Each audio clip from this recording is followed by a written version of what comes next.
The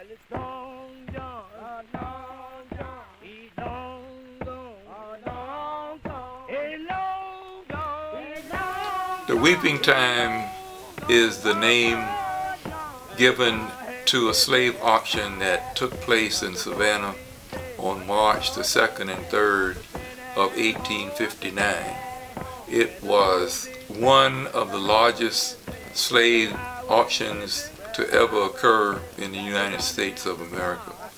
429 individuals were sold. Originally, 440 were advertised, but because of illness and other occurrences, only 429 were actually sold.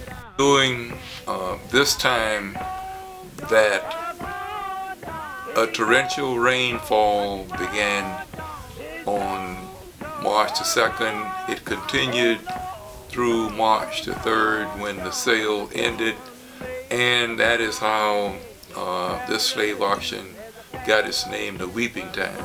It is said that because these families were being torn apart and sold all over the South, that people were crying and just distraught as their families were being destroyed. And the myth says that heaven was so outraged after what was going on, until that is why it had the torrential rainfall during the slave auction. And it is said that at the end of the last sale, the rain stopped and the sun came out. And so it's shrouded in some mythology, but that's how it got its name. Though the monument's location is small and not in a very tourist-populated area, it still holds a lot of historic significant value. Now, how the auction actually came to be is a whole story by itself. Let's see how that happened. What happened, Pierce Butler, again, inherits wealth from his ancestors, some of his ancestors who were involved in the Constitution of the United States, who come up with articles with regards to addressing Africans, being returned back, being property, violating all we know as human rights. Pierce Butler is the person growing up with wealth. And that wealth is based on the toiling of Africans who lived on a plantation, or lived on plantations here in coastal Georgia. Pierce Butler will also be a gambler, and he liked to gamble. Pierce Butler later lost large part of his wealth.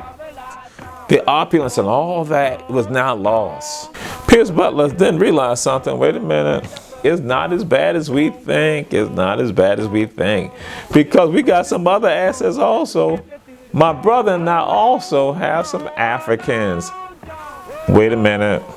What are these Africans? These Africans are human assets. Human assets that cause people to have wealth in the United States. So the Butler family, that is the brothers, guess what? They still have wealth. Even if Pierce loses his wealth, guess what? He can recoup it by not selling these human beings. Butler brought his slaves from Darien, Georgia, all the way to Savannah, Georgia for the big auction.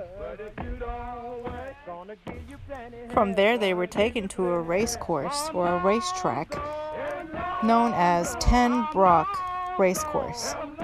The race course stands no more, as it has been taken over and turned into a highway. But the monument of the Weeping Times is only 1/4 mile away from the location. Well, it is an event that we should not forget. It is one of the major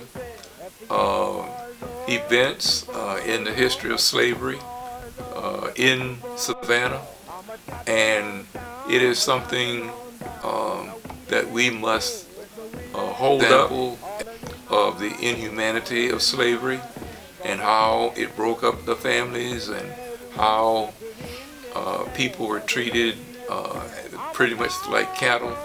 And it's something that we need to teach our children, because so many of our children don't have a good understanding of what slavery was like.